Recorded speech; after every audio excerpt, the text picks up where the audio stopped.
We're continuing our study of Ecclesiastes. We had an introduction last week, Ecclesiastes chapter 1, verse 1.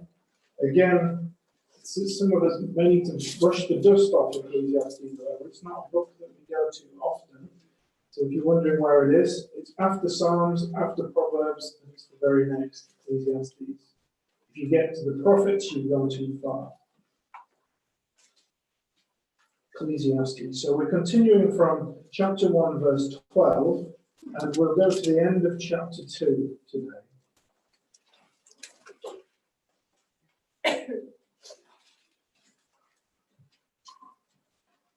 So, reading from Ecclesiastes chapter 1, verse 12. I, the teacher, was king over Israel and Jerusalem. I applied my mind to study and to explore by wisdom all that is done under the heavens. What a heavy burden God has laid on mankind. I have seen all the things that are done under the sun. All of them are meaningless, a chasing after the wind. What is crooked cannot be straightened. What is lacking cannot be counted. I said to myself, look, I've increased in wisdom more than anyone who's ruled over Jerusalem before me.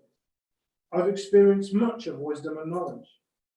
Then I applied myself to the understanding of wisdom and also of madness and folly.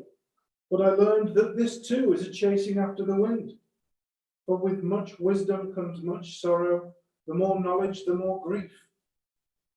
I said to myself, come now, I'll test you with pleasure to find out what's good. But that also proved to be meaningless. Laughter, I said, is madness, and what does pleasure accomplish? I tried cheering myself with wine and embracing folly, my mind still guiding me with wisdom. I wanted to see what was good for people to do under the heavens during the few days of their lives.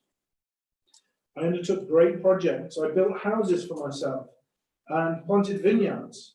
I made gardens and parks and planted all kinds of fruit trees in them. I made reservoirs to water groves of flourishing trees. I bought male and female slaves and had other slaves who were born in my house. I also owned more herds and flocks than anyone in Jerusalem before me. I amassed silver and gold for myself and the treasure of kings and provinces. I acquired male and female singers and a harem as well, the delights of a man's heart. I became greater by far than anyone in Jerusalem before me. In all this, my wisdom stayed with me. I denied myself nothing my eyes desired. I refused my heart no pleasure.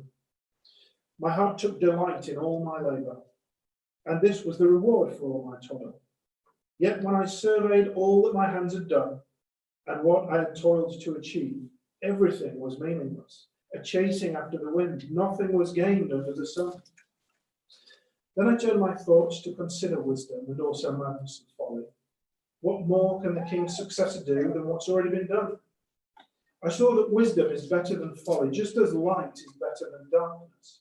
The wise have eyes in their heads, while the fool walks in the darkness.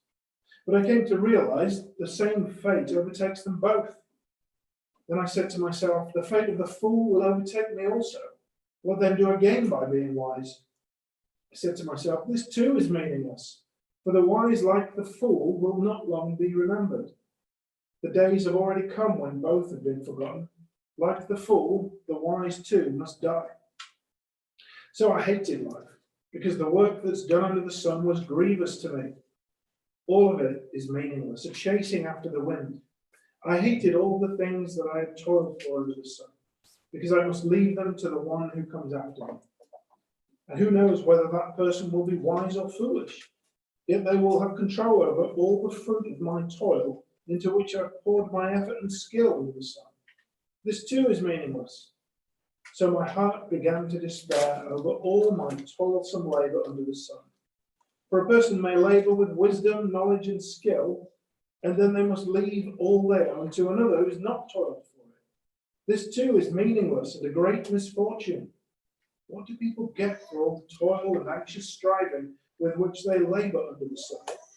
All their days, their work is grief and pain. Even at night, their minds do not rest. This too is meaningless. A person could do nothing better than to eat and drink and find satisfaction in their own toil. This too I see is from the hand of God. For without him, who can eat or find enjoyment? To the person who pleases him, God gives wisdom, knowledge, and happiness. But to the sinner, he gives the task of gathering and storing up wealth, to hand it over to the one who pleases God. This too is meaningless, a chasing after the wind. So the question of the meaning of life. It's an important question. It provides our motivation, and there are many varied answers or solutions proposed to it. If we lose the meaning of life, it can have devastating consequences. We can be demotivated. We can be very depressed. And sadly, we know it can even lead to death. Just a few examples. If you're of my generation, you may remember Kurt Cobain in 1994, the lead singer of Nirvana. Caroline Flack, more recently, in 2020, TV's Love Island. She was the presenter of that. And in 2014, one close to my heart, I think, was Robin Williams. If you remember him, such a funny guy, yet he lost his way and he killed himself. Tragic, all the things. Anytime that happens, so tragic. Last week, we looked at the problem of the meaning of life, and it was all related to the fall, sin, and the curse on the world. Man was created to rule, yet creation now outlasts us. In our sinful appetites, we never have enough. So everything is meaningless because of sin, and so we toil. So last week, we ended on that, well, it could potentially have ended on that cliffhanger. Everything's meaningless. Now what do I do? Well, I couldn't leave us there. And so, we, of course, that's the problem. The problem is sin, and the solution is Jesus Christ. This week, Solomon goes into a bit more detail for us. This week, instead of simply the problem, he does present to us the solution. In Ecclesiastes 1, verse 12 to chapter 2, verse 26, King Solomon assesses the meaning of life with two possible solutions and then his conclusion. So, first we've got two possible solutions displayed, then two possible solutions disproved, and finally, thirdly, we'll look at his effective conclusion to the meaning of life. So first, two possible solutions displayed.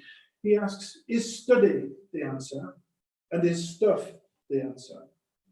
And then when we get to two possible solutions disproved, he says, study is not the answer, and stuff is not the answer. And then thirdly, we come to the conclusion. So two possible solutions displayed, verses 12 to 18. Let me read those again. I, the teacher, was king over Israel and Jerusalem. I applied my mind to study and to explore by wisdom all that is done under the heavens. What a heavy burden God has laid on mankind. I've seen all the things that are done under the sun. All of them are meaningless, a chasing after the wind. What is crooked cannot be straightened. What is lacking cannot be counted. I said to myself, look, I've increased in wisdom more than anyone who has ruled over Jerusalem before me. I've experienced much of wisdom and knowledge. Then I applied myself to the understanding of wisdom and also of madness and folly. But I learned that this too is a chasing after the wind. For with much wisdom comes much sorrow, the more knowledge, the more grief.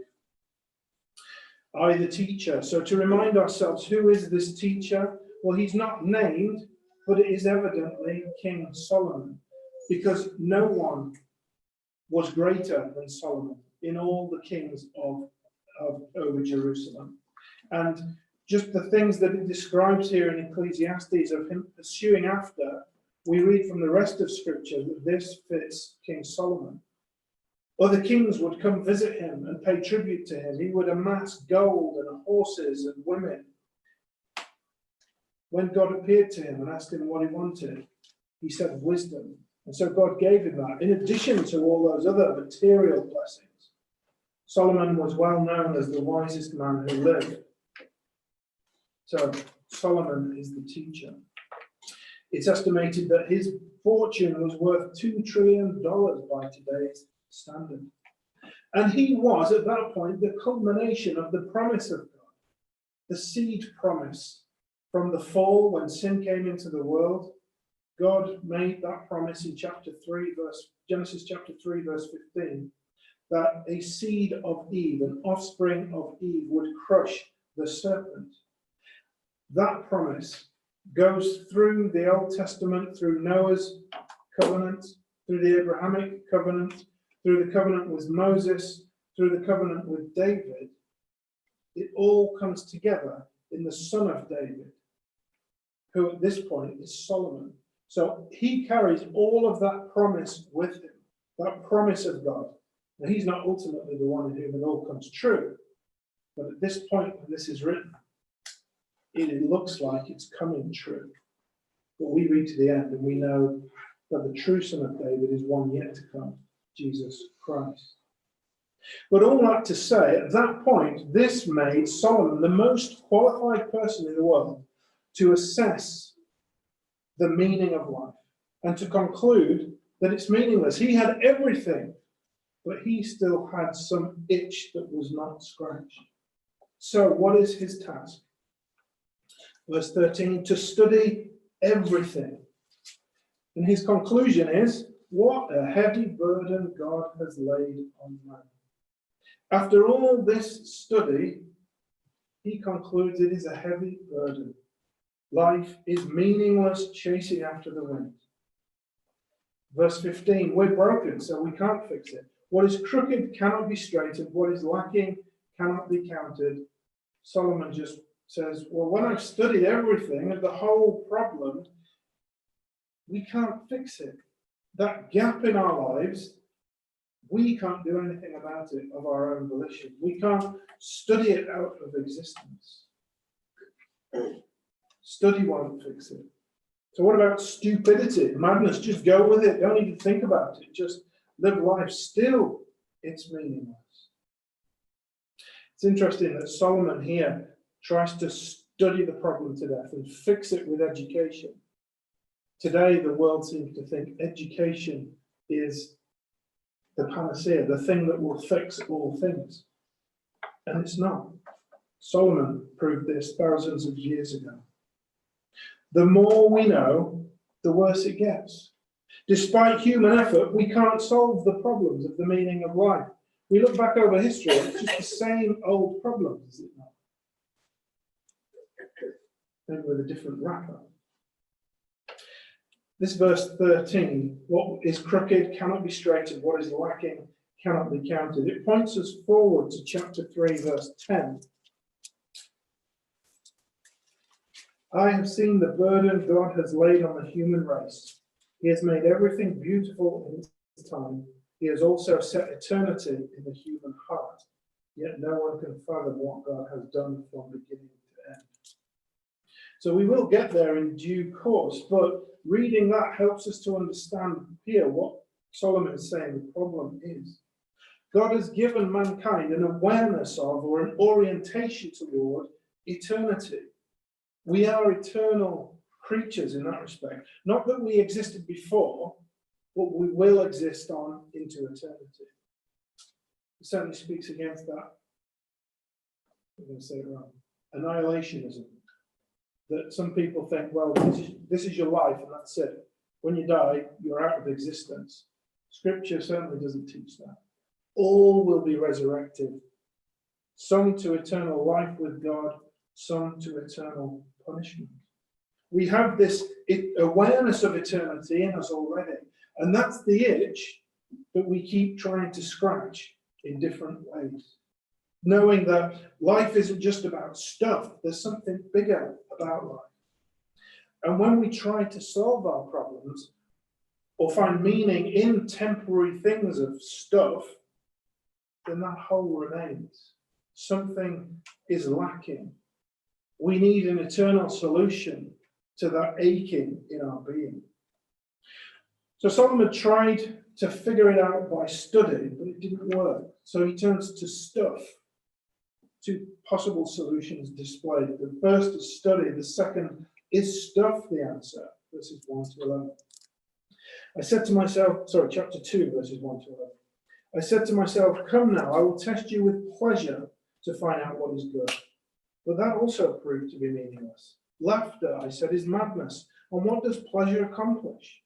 I tried cheering myself with wine and embracing folly, my mind still guiding me with wisdom. I wanted to see what was good for people to do under the heavens during the few days of their lives.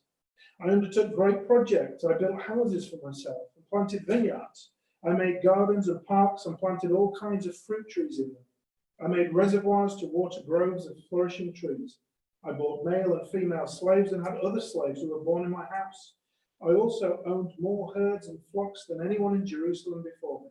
I amassed silver and gold for myself and the treasure of kings and provinces. I acquired male and female singers and a harem as well, the delights of a man's heart. I became greater by far than anyone in Jerusalem before me. In all this, my wisdom stayed with me. I denied myself nothing my eyes desired. I refused my heart no pleasure. My heart took delight in all my labor, and this was the reward for all my toil. Yet when I surveyed all that my hands had done and what I had toiled to achieve, everything was meaningless, a chasing after the wind. Nothing was gained under the sun. So in verse 11, to test with pleasure, to just do stuff, get stuff. Will this fill the void? Wine, work, and women. To put it in the modern, sex, drugs, and rock and roll terms. He satisfied his passions, his cravings, his desires. He just let go. He also did some good stuff. I think we see some philanthropic exercises here. Improving the world for his fellow man. The buildings, the houses, the gardens, the forests, the irrigation. He did some good, noble things in the world. And he accumulated for himself more and more stuff. You read through that. What's the key word that jumps out? I. Summarizes his approach to stuff. It was all about him. I. Summarized in verse 10. I denied myself nothing my eyes desired. I refused my heart no pleasure.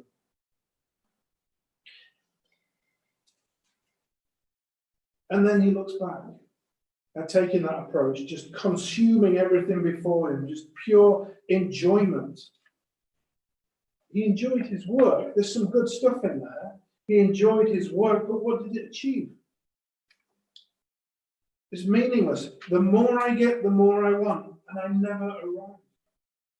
Having tried study, having tried stuff to find meaning, Solomon looks back and assesses, well, why did those things not work? Why is there still this void in me after all that success? So two possible solutions displayed were study and stuff, and then the two possible solutions disproved. Study is not the answer, and stuff is not the answer. What did he learn? Verses 12 to 16.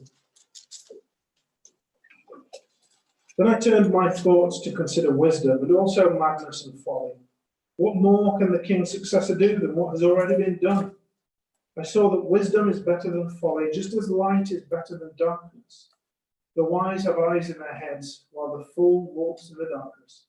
But I came to realize that the same fate overtakes them both. Then I said to myself, the fate of the fool will overtake me also.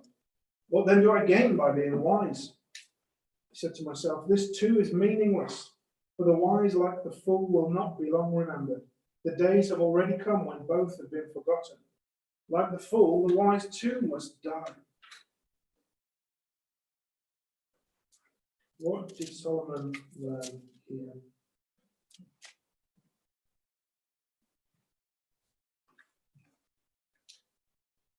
He learned that nobody can do any better. What more can the king's successor do than what's already been done? Anyone who comes after me is not going to be able to do any better than I've done. I've got it all. I've got wisdom, even God-given wisdom. Scripture tells us in 1 Kings chapter 1 to chapter 11, summary of King Solomon's life, that God gave him wisdom that was beyond any before and any after. Here is the wisest man that ever lived. And no one's going to be able to do better than Solomon did. Yet now, where is his temple and his stuff that he built? There's no trace of it. He learned that no one can do any better. He learned that wisdom is better than folly, though. He did learn something positive. So that wisdom is better than folly, just as light is better than darkness. The wise have eyes in their heads, while the fool walks in the darkness. At least if you're wise about things, you know where you're going. You're not just reacting to anything and everything in front of you. You can steer a course, but at the end of the day, that's meaningless. Why is it meaningless? Because whether wise or a fool, the same fate comes to everyone. We all die. Death is the great equalizer. No one can escape it. And so, verses 15 and 16. Then I said to myself, the fate of the fool will overtake me also. What then do I gain by being wise? I said to myself, this too is meaningless. For the wise, like the fool, will not be long remembered. The days have already come when both have been forgotten. Like the fool, the wise too must die. So what's the point? We're all going to die anyway. So why do I study and study and study? Why do I accumulate all this great stuff and do these great things? I'm going to die anyway. That was his thinking as he looked at studying the situation. Then he turns to stuff as he contemplates, okay, so I looked at studying the situation. That didn't help me, because wise or fool, you're going to die anyway. And then the stuff that I did, satisfying my desires and building and all of that. So why did that not work? Verses 17 to 23. So I hated life because the work that is done under the sun was grievous to me. All of it is meaningless, a chasing after the wind. I hated all the things I toiled for under the sun because I must leave them to the one who comes after me. And who knows whether that person will be wise or foolish. Yet they will have control over all the fruit of my toil into which I've poured my effort and skill under the sun. This too is meaningless. So my heart began to despair over all my toilsome labor under the sun. For a person may labor with wisdom, knowledge, and skill, and then they must leave it all they own to another who has not toiled for it. This too is meaningless and a great misfortune. What do people get for all the toil and anxious striving with which they labor under the sun? All their days, their work is grief and pain. Even at night, their minds do not rest. This too is meaningless. After all that hard work under the sun, the next guy in line gets it anyway, whether he works hard or not, whether he's smart or not.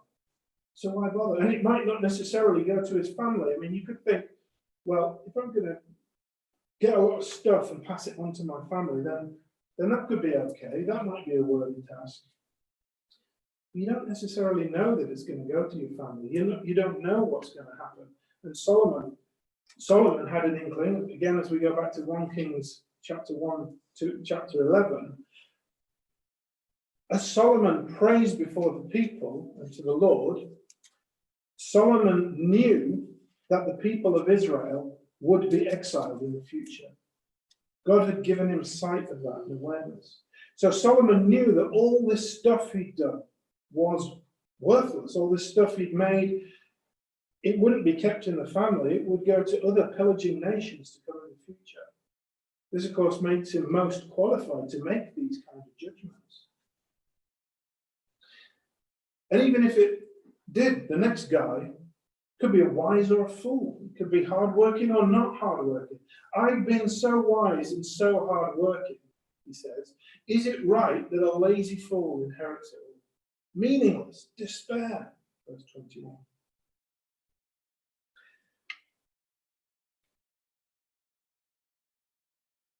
What do people get for all the toil and anxious striving with which they labor under the sun? All their days, their work is grief and pain. Even at night, their minds do not rest. This too is meaningless. In the big scheme of things, then, wise or fool, hard-working or not, there's grief and pain. I can't even work myself to rest at night. I mean, I may be physically exhausted, but my heart's not at rest. There's that eternal itch that's not scratched still. This isn't what it's all about. I'm still trying to fill this void. Does this biblical truth not resonate with us, especially as we look at the lives of celebrities?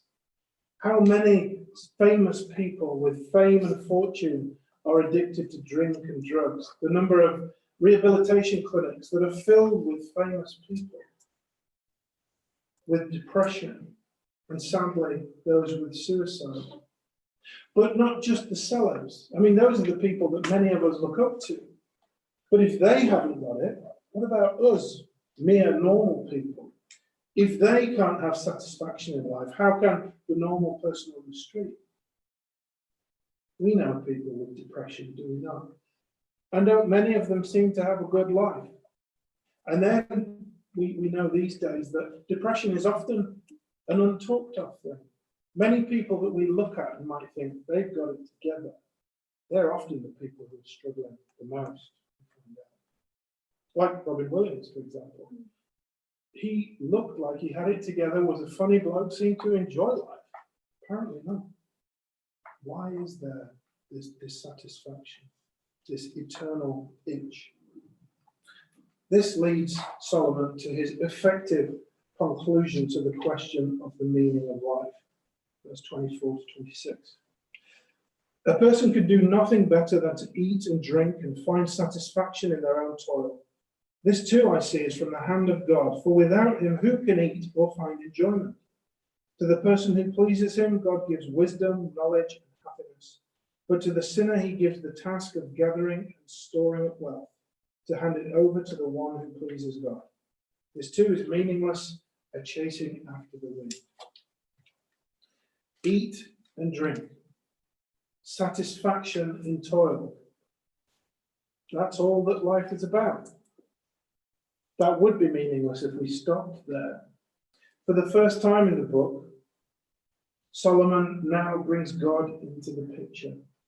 All that depressing picture that we had looked at, that culminates in eating, drinking, and satisfaction in your work, the key is God.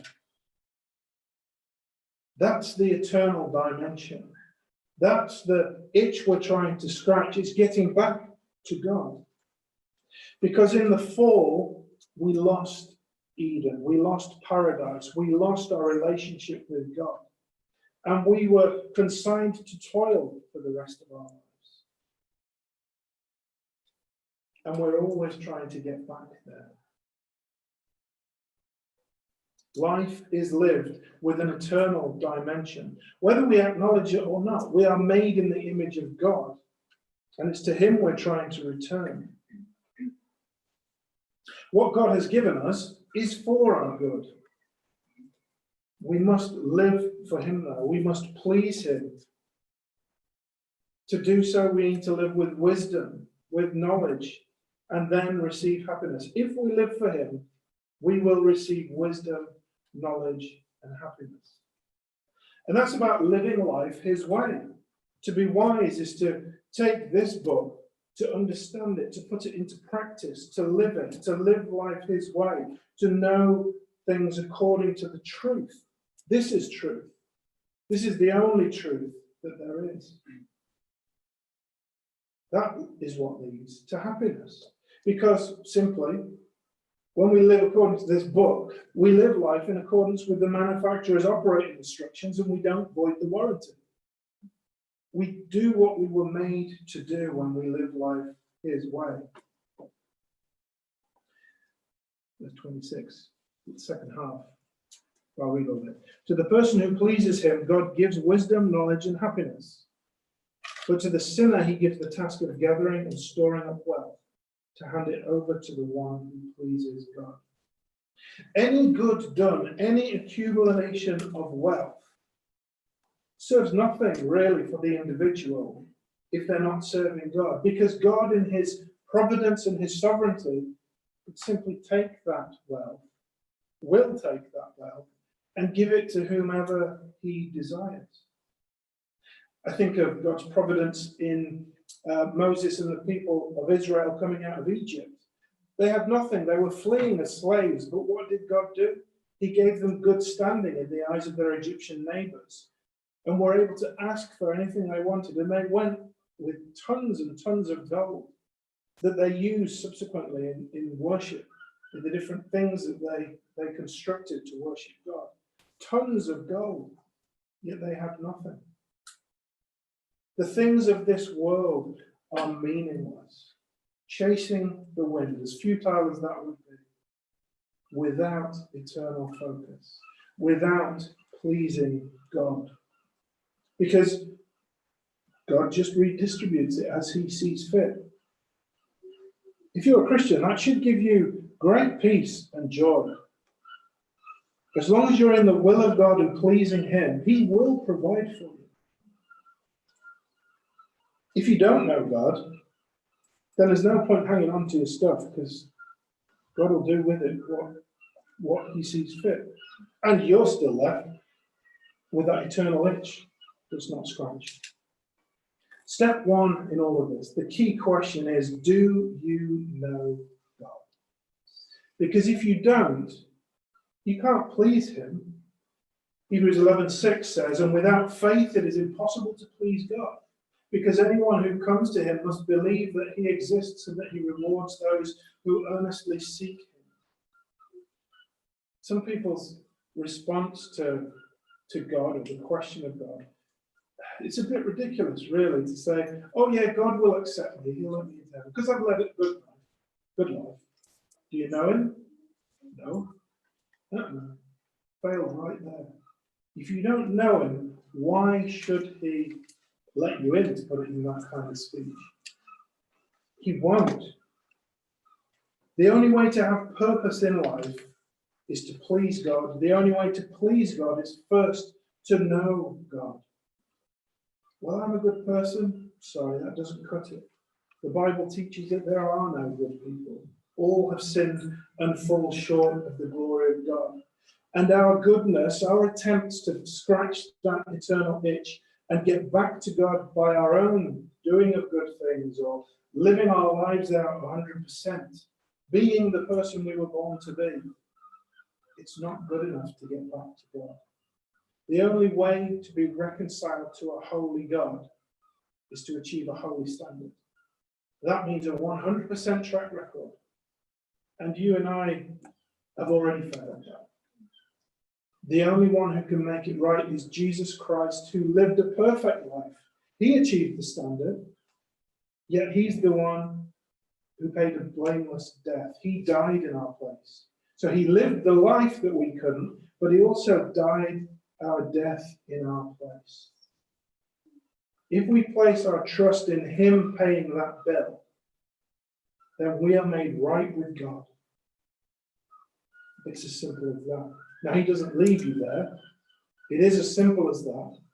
But then he continues to grow you by the power of his Spirit in accordance with his word, to live a wise life, to live according to knowledge, and then to lead a happy life as he changes you to make you more like him day by day, until we finally are reunited with him. Because judgment is coming. Judgment is coming. The question is, how are you going to pay the bill that is due? Through Jesus Christ or with your own works? You've already failed in that, so turn to Jesus Christ. Only then can you please God. Only then will your life have meaning. And the glorious thing about that is, even in the minutiae of eating and drinking, you please God. Even in your work, you'll please God. Even if you're a fool, thank the Lord for that. It gives me a get out of jail free card.